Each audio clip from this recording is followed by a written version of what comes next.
I said, when you get home today, that sofa will be on your doorstep. But when I went to his house to look at the sofa, he had a full bar in his house.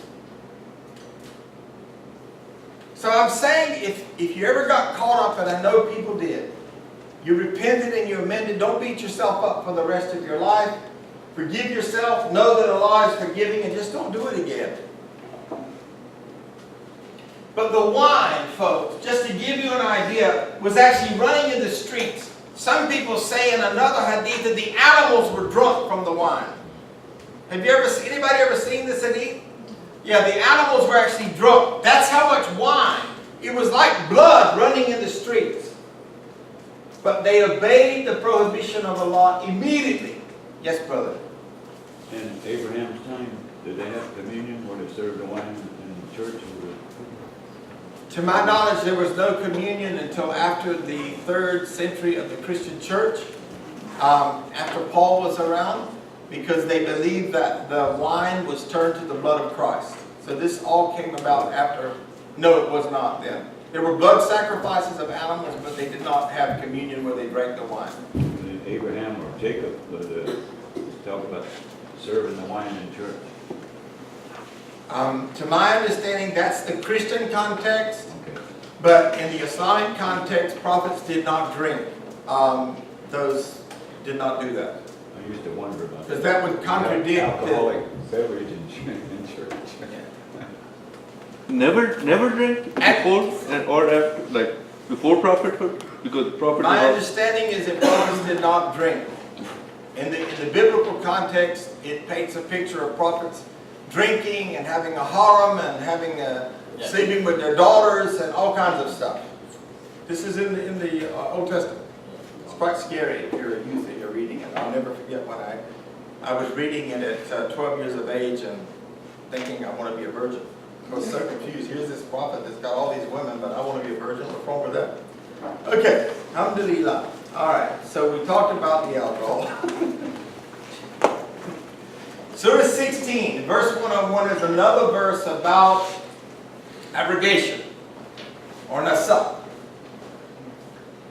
When we substitute one revelation for another, and Allah knows best what He revealed, they say, "Thou art but a forger." But most of them understand not.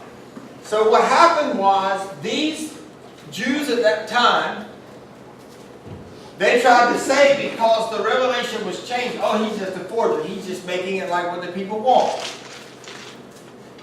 So we're going to talk about that a little bit, inshallah. We'll probably have to finish this next week. Yeah. Another verse. Allah doth blot out or confirm what He pleaseth.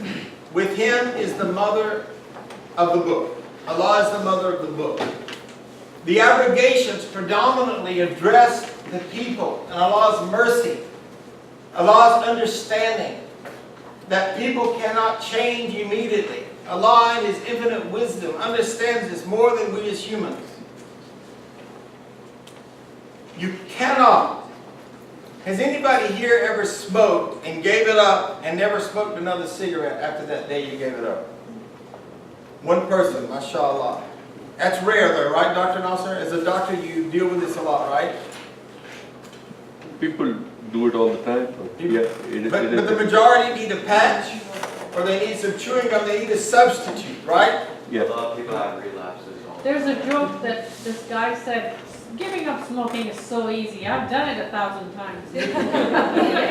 Well said. Let's see if I can cover one more slide here and we'll wrap it up today and come back with this.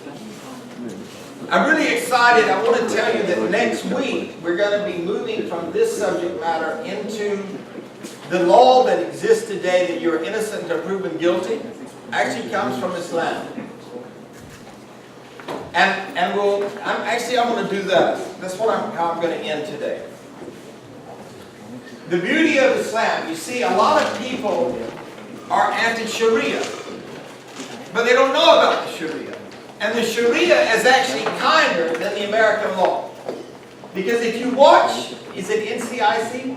NCIC. You can tell I don't know much about TV. Law and Order and all these programs, what does the detective do? He always beats the guy up in the interrogation room, but he hasn't been proven guilty yet. In Islam, this is forbidden. And I'll be sharing that with you next week, just to give you, hang a little carrot out there. We'll be talking about where that law came, where it came from in the Quran. This is the justice of Islam. And then we'll be talking about how, some examples of that.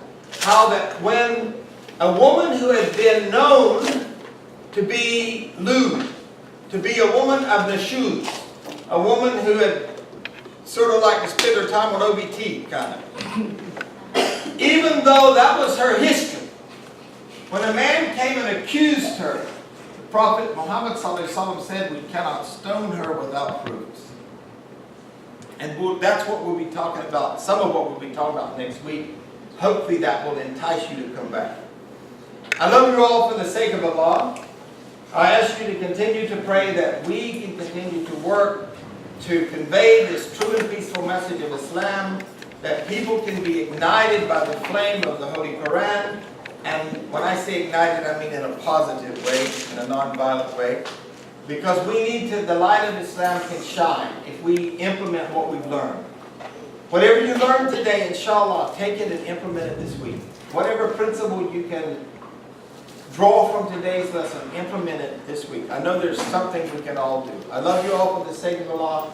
Thank you for being here. Thank you for your prayers. Assalamu alaikum wa rahmatullahi wa barakatuh. May soon 8:47.